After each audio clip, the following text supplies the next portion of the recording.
Historicky první závod VBS Bike Rally se jel v roce 1993. Třetího sjezdového závodu na kolech v Lípě v letošním roce se zúčastnilo 96 jezdců z celé Moravy a ze Slovenska.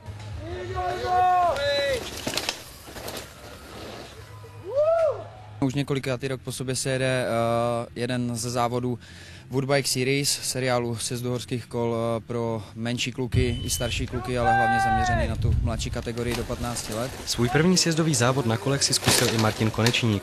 Toho však hned při první jízdě zradila technika. Měl jsem a prasklo to. Jsem skočil, špatně jsem letěl a praskl rychloupínák.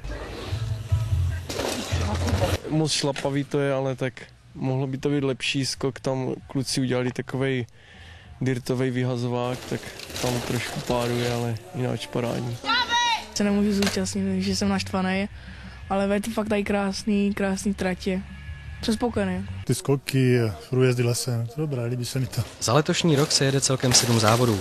Příští závod se pojede 7. srpna v Luhačovicích.